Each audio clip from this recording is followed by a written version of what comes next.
pada hari ini, mentor kita ataupun pengetua kita akan bagi kita tugasan. For the next nama betul session, iaitu mungkin minggu depan, mungkin kita akan minggu akan datang kita akan buat marketing plan ni. Semua orang kena belajar macam mana nak buat marketing plan. Tetapi untuk hari ini saya nak bagi 2 tips yang paling penting bila kita tunjuk marketing plan. Nombor satu, kita kena faham marketing plan tu. Bila kita faham marketing plan tu, insya-Allah kita punya presentation kita tu dengan prospek-prospek kita ni kita lebih yakin. Nombor 2, kita kena semangat. Pagi-pagi macam ni kan, semua mata lentok semua, hujung minggu macam ni kan. So kita kena bagi semangat, kita kena lontaran suara tu kena jelas. 2 tips yang saya sarankan kepada semua. Walaupun kadang-kadang kita buat marketing plan tu dekat orang yang nama apa tu, yang phlegmatic. Siapa tak tahu pasal phlegmatic boleh get back to dia punya upline. Apa tu masuk phlegmatic kan. So kita kena semangat bila tunjuk marketing plan. So untuk hari ni saya nak minta bantuan daripada bakal platinum saya, iaitu Bella Mota. Boleh tak tolong share ataupun co-host tolong bagi jadikan dah ada dah. Okey, so untuk hari ini segala apa yang saya tunjukkan ini adalah bagi pemahaman semua ya. Bagi pemahaman semua, bagi kita faham marketing plan itu macam mana. Di kita ada banyak marketing plan sebenarnya. Tetapi untuk hari ini kita akan tunjuk ini mungkin akan menjadi kita punya standard marketing plan slide untuk GPG punya group. Okay? So untuk hari ini saya akan ceritakan sedikit tentang apa itu prosumer online shopping. Okay, next. Apa itu prosumer online shopping? Sebelum kita go for apa itu prosumer, okay, jom kita tengok balik di mana keadaan kita. Okay, kalau kita tengok dekat sini, kalau siapa yang tak nampak boleh pinch in, pinch out. Siapa sini yang berumur 20-an? Siapa sini yang berumur 30-an, 40-an? Siapa sini umur 50, 60-an? So bayangkan kalau kita tengok kiri di atas tu, ada kebanyakan yang muda-muda ni mungkin masa dia banyak. Kalau kita kata kita duduk study, takkan study 24 hours, betul tak? So ada masa banyak, tapi mungkin dari segi kewangan tak ada, tapi tenaga tu banyak. Yang kedua, adult, mungkin umur 30-40 tahun yang mungkin dah ada career, bekerja, bisnes sendiri. Mungkin dari segi masa tak ada, tetapi dari segi kewangan mungkin ada. Tapi dari segi tenaga, mungkin ada kekurangan sikit kat situ. Dan mungkin ada antara kita ni umur 50, 60 tahun, 70 tahun, 80 tahun. Mungkin ada kat dalam session kita pada hari ini. Mungkin dari segi masa mungkin ada. Mungkin dari segi kewangan ada, tapi mungkin tenaga tak ada. Tetapi option kita dalam prosumer, company prosumer kami ni, kita akan memberikan semuanya banyak. Tenaga banyak, masa banyak, kewangan banyak. Okay, so kalau kita tengok sendiri cuba tanya diri sendiri kenapa kadang-kadang ada setengah orang masa ada tapi income tak ada. Ada setengah orang income ada, masa tak ada. Kerana because kalau tengok sebelah kanan atas tu, sama ada kita buat active income ataupun passive income. So apa maksud active income? Active income ni bermaksud apabila kita berada dalam kategori employee yang bekerja dengan company ataupun self-employed. Di mana kita buat bisnes kita sendiri. Kita one man show. So kalau kita berada di sebelah kiri, employee ataupun self-employed, kita bekerja, we trade our time for money. Kita jual masa kita untuk duit. Kalau kita tak bekerja, tak adalah income. Okay? Tetapi dalam perniagaan prosumer kami ni, kita nak ajak semua untuk create passive income. Apa tu passive income? Di mana kita menjadi seorang business owner ataupun investor. Tapi lebih kita tekankan kepada business owner. So business owner ni adalah di mana kita kena pastikan kita faham bahawa kita kena bina network macam mana Syed Aznam cakap tadi. Menurut Syed Aznam cakap tadi, kita kena bina network untuk menjadi seorang business owner. So kalau nak tahu lebih lanjut pasal business owner ni, get back to the person yang bawa anda ke dalam session pada hari ini. Dan mungkin kita boleh set satu session lagi untuk saya terangkan lebih lanjut lagi apa itu business owner. Now, kalau kita tengok kat bawah tu, yang membezakan active income dan passive income. So active income ni kita bayangkan kita belajar kan. Lepas tu belajar sekolah rendah, sekolah menengah, masuk college, masuk universiti, dapat degree, dapat master, bagai. Dah habis belajar, barulah kita nak start bekerja. Dan kita bekerja sampailah umur 60 tahun, barulah kita ada simpanan, barulah ada EPF semua, barulah kita nak bersara. Tetapi passive income ni, kenapa nak bersara umur 60 tahun? Kenapa tak bersara dalam masa 2 ke 3 tahun akan datang? 1 ke 6 tahun akan datang? Kita bina aset supaya aset bekerja untuk kita. Sebab inilah kita panggil konsep prosumer, konsep passive income. Dan selepas mungkin 1 tahun, 2 tahun, 6 tahun, biar business prosumer kita tu menjaga kita sebab duit akan bekerja untuk kita. Okay, next pula kita akan bercakap mengenai macam mana konsep company prosumer kami ni boleh membantu kita dalam keadaan pandemik ni menjana pendapatan. So, wajib tak kita pakai produk-produk ni? PKP ke tak PKP ke, ekonomi down ke up ke, macam tadi kita punya Emerald Azam cakap tadi, bila ada riot semua tadi, still orang gosok gigi, still orang mandi, betul tak? Still.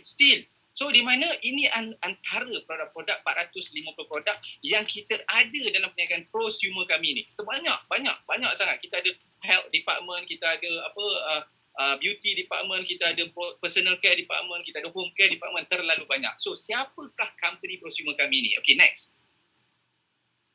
Sebelum saya introduce siapa kita punya company kita ni, jom kita tengok di mana logik atau tidak. Kalaulah setiap orang dekat sini nak tak nak kita akan ada belanja hangus setiap bulan, betul tak? Belanja hangus kita pergi ke supermarket brand X, betul tak? Di mana kita belanja, at least ada yang belanja RM100, RM500, RM200, RM1,000 sebulan. Tapi kita ambil lah contoh RM200 setiap bulan. Kita ambil lah RM200 setiap bulan kita belanjakan. Kita darab dengan 12 bulan, di mana kita punya bajet perbelanjaan untuk belanja hangus untuk diri kita sahaja RM2,400. Kan? Tetapi kita andaikan penduduk di Malaysia ni lebih kurang dalam 30 juta orang. Kita ambil lah half, 15 juta orang. So kita ambil kita seorang RM2,400 sebulan, kita darabkan dengan 15 juta. Bayangkan barang-barang produk belanja hangus kita yang kita beli dekat supermarket kat luar sana tu, bayangkan 36 bilion dia punya jualannya kalau kita kumpulkan semua. Persoalannya berapa kita dapat daripada 36 bilion ni? Tak ada, relax, tak ada. Kenapa? Sebab kita membeli di company consumer. Di mana company consumer ni adalah di mana kita tak dapat apa-apa. Kita beli, kita kena bayar 100% harga tu. Di mana kalau kita tengok dekat sini banyak potongan daripada kilang 40%, lepas tu pergi pula dekat nama apa tu, wholesaler kan, pemborong, lepas tu kat peruncit pula. Semua orang nak ada dia punya persen-persen dia. Maksud dia semua orang markup harga. Sampai kat kita kena bayar full. Sebabkan itulah kita tak pernah dapat apa-apa commission daripada pembelian ubat gigi kita ke, sabun ke, shampoo. Betul tak? Kalau betul, type 111. Saya nak tahu sama ada you guys dengar atau tak selepas tamparan maut tadi. Okay. Now, kedua yang saya cakap tadi tu. Sebab itulah kenapa kita kena fokus kepada company prosumer kami. Kerana dalam keadaan pandemik ni, macam saya cakap tadi, kita nak tak nak PKP tak PKP, kita still mandi, kita still basuh baju semua, betul tak? So bertukarlah kepada company prosumer kami di mana kita tak ada orang tengah. Tak ada orang tengah. Maksudnya kita beli direct kat kilang dan 60% yang sepatutnya diberikan kepada orang tengah tadi tu, kita yang ambil.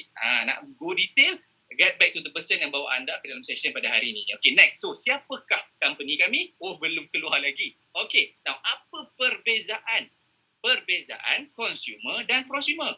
Perbezaan dia adalah nombor satu kita dapat barang. Of course lah, dapat beli barang. Lepas tu belanja hangus. Contoh ubat gigi. Kalau kita tengok kat sini kan, ini adalah ubat gigi C. Ubat gigi C. Di mana harga lah, kita tengok harga. Ada yang kata RM10. Dia tengok jenama jugalah. So ini mungkin harga dia RM12.99, RM13 lah. Boleh pakai hanya mungkin sebulan saja. Tak ada coach, boleh pakai 2 bulan. Even 2 bulan pun RM6. Tetapi kalau kita tengok sebelah kanan tu, iaitu prosumer. Satu, jimat. Di mana kita beli dengan harga lebih kurang RM28 macam tu. Tetapi kita boleh pakai 8 bulan. Ada setengah orang boleh pakai setahun. So kalau kita bahagikan betapa jimatnya produk prosumer kami, di mana harga dia baru RM3 lebih saja. Itu satu. Nombor 2, kita dapat insurans. Kita dapat insurans. Dan nombor 3 adalah boleh diwariskan. Dan nombor 4, macam tadi Aziz Azlam cakap tadi, kita boleh wariskan kepada anak-anak kita. Banyak contoh dah dalam perniagaan MB ni. Perniagaan prosumer kami ni. Dan nombor 4, silap tersasul. Okey, nombor 4, di mana kita boleh jana pendapatan. 20 jenis pendapatan. Dulu saya dengar 14 jenis saja, tapi sekarang sudah tambah. Itu 6 sudah tambah. Tetapi untuk hari ni, saya takkan cerita semua. Habislah masa nanti. So, untuk hari ni, saya nak fokuskan kepada 4 sahaja.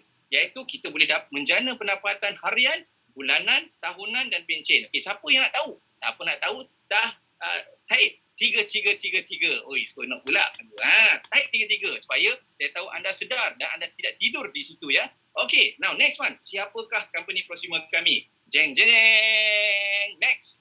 Yeay, Amway Corporation. Bagi api sikit. So, company Amway ni adalah sebiji macam supermarket dekat luar sana. Sebiji. Of course, kita tak ada barang basah lah, tak ada jual ikan. Tetapi, barang-barang keperluan ni memang banyak. Barang-barang keperluan kita, 450 produk. So, kalau kita tengok sini, betapa hebatnya company kita ni, kita dah 60 tahun. 60 tahun, dah lama dah. Kita menjana jualan tahunan 8.5 bilion. Banyak, bukan ringgit Malaysia, USD. Kalau convert kan lebih kurang 40 bilion. Banyak. Okay, dan kita social commerce. Duduk rumah dalam keadaan PKP. No worries. Kita boleh jana pendapatan melalui social e-commerce. Dan kita ni adalah patuh syariah dan barang-barang dan sistem ni halal and thayyiban. Kenapa kita boleh berani cakap macam tu? Kerana kita di bawah Suruhanjaya Security Commission. Boleh check.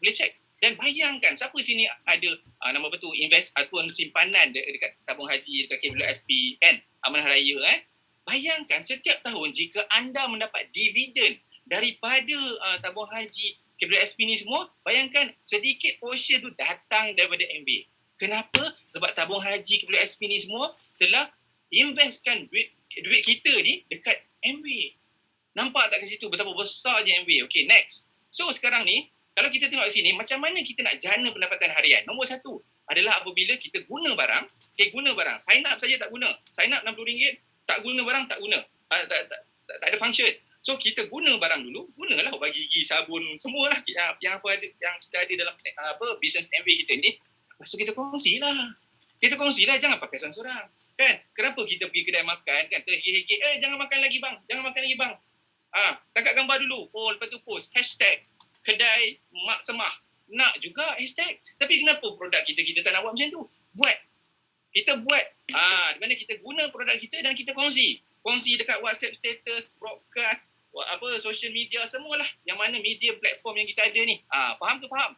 Kalau faham, type 55. Lepas tu, kita guna barang dan kita kongsi. Lepas tu kita of course, orang akan tertarik. Bila orang tengok kita punya network kita, menarik lah ubat gigi ni, dan dia akan kata nak satulah.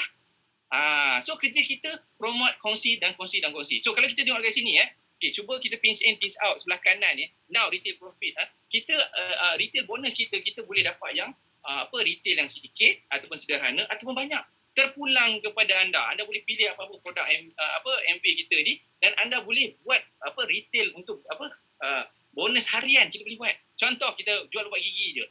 Satu ubat gigi ni untung dia RM6. Kalau darab dengan 10 orang kita share, kita dapat RM60. Tak cukup lah coach. Okey, tak apa. Kita share lagi dan share mungkin 100 orang. Kita boleh dapat 600 orang. RM600. Tak cukup lah coach. Okey, tak apa. Orang tamat selalu untung kat dalam dunia ni kadang-kadang. So kita share lah lagi. 1,000 orang kita share. Kita share.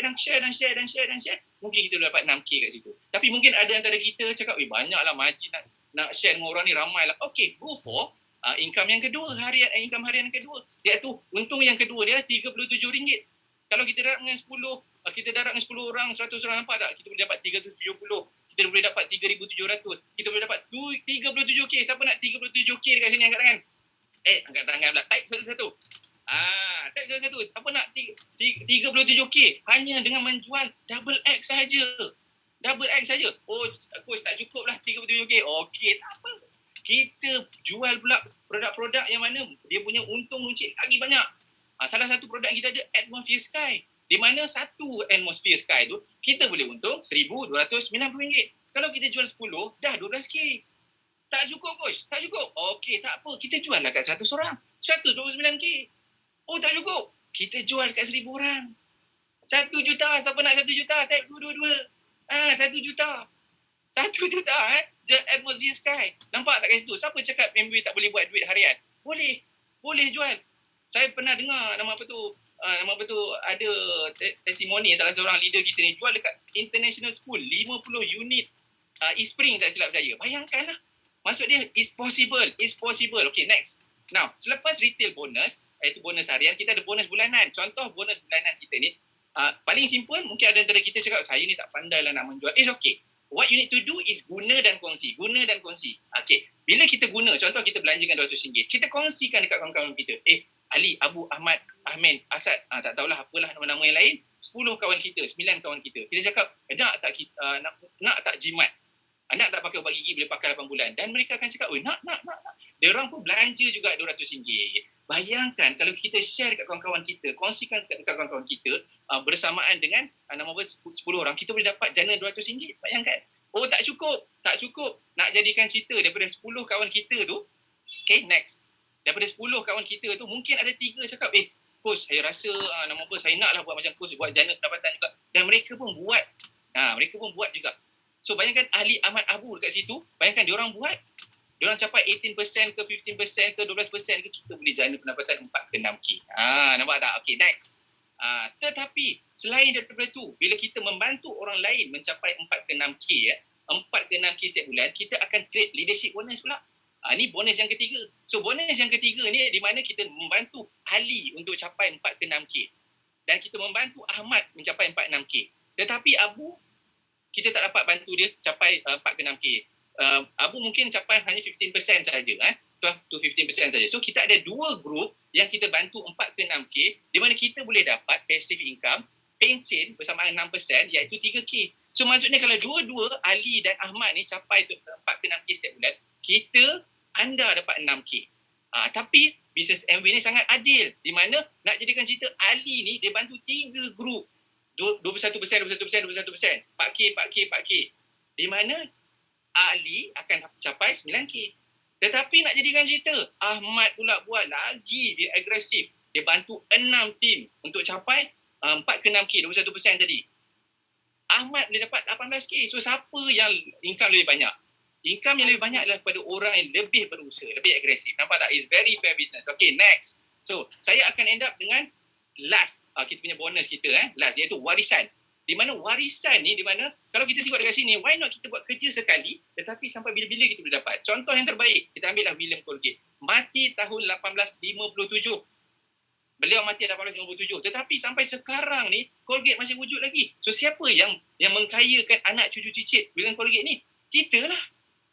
Kenapa kita nak pergi beli dekat barang brand X? Betul tak? So, konsep William Colgate ni kita boleh buat juga dengan konsep bisnes MV ni. Di mana ini adalah kita punya contoh yang terbaik, testimoni yang terbaik, iaitu Mendiang Diamond Chan Poyok. Kalau kita tengok kat sini, you can pinch in, pinch out kat sini kan. Pada tahun 1993, beliau telah meninggal dunia. Mendiang telah meninggal dunia. Tapi telah meninggalkan income yang banyak. Dan bayangkan, 94 masih lagi meninggal sampai 2012. Rekod kita sampai 2012. Bayangkan setiap tahun meningkat dan meningkat. Nak tak kita menjana pendapatan daripada guna dan kongsi macam ni? Kalau nak, tag 3. So ini adalah bonus kita yang lebih kurang keempat lah, di mana kita boleh mewariskan. Padahal kita ada 20 jenis income. Banyak lagi yang kita perlu belajar. Okay, next. So kalau tengok dekat sini, ini adalah 1 ke 6 tahun projek. Bayangkan kalau kita nak 60K, nak 176, nak 600 lebih, jumlah total kalau kita berusaha 6 tahun berturut-turut, bayangkan kita boleh menjana 2 juta. Sini siapa yang dah bekerja 6 tahun? Kalau dah bekerja, siapa yang bekerja lebih daripada 6 tahun, type 111. Adakah bekerja selepas 6 tahun, pendapatan ni kita dapat? So kalau tak ada, kita kena tengok bisnes MBA ni very serious. Bayangkan setahun kita boleh naik, 2 tahun boleh naik, 3 tahun boleh. InsyaAllah, if we can do it, you can do it too. Okay? So next one. Okay. Almost there. Okay. So sekarang ni, jom kita fikir balik. Logik atau tidak? Kalau menjadi consumer dan prosumer. Consumer ni, bayangkan kalau gaji bersih kita RM2,500. Dan setiap bulan, belanja hangus kita RM200. Tolak kita punya gaji kita balance tinggal RM2,300. Logik ke tak? Tetapi, konsep prosumer ni, gaji bersih kita RM2,500, kita belanja RM200, beli barang-barang MB. Lepas tu nak jadikan cerita, kita dapat balik cash rebate kita dalam bentuk cash RM200. So nampak tak kat sini bahawa kita punya gaji tak tersentuh langsung. Setuju tak? Kalau setuju type 3. Tak tersentuh langsung. Bayangkan kita bisnes kita 21%, 4 ke 6K. Dah lah dapat gaji kita tak tersentuh, dapat pula 4 ke 6K tambahan. Siapa nak 4 ke 6K tambahan? Betul tak?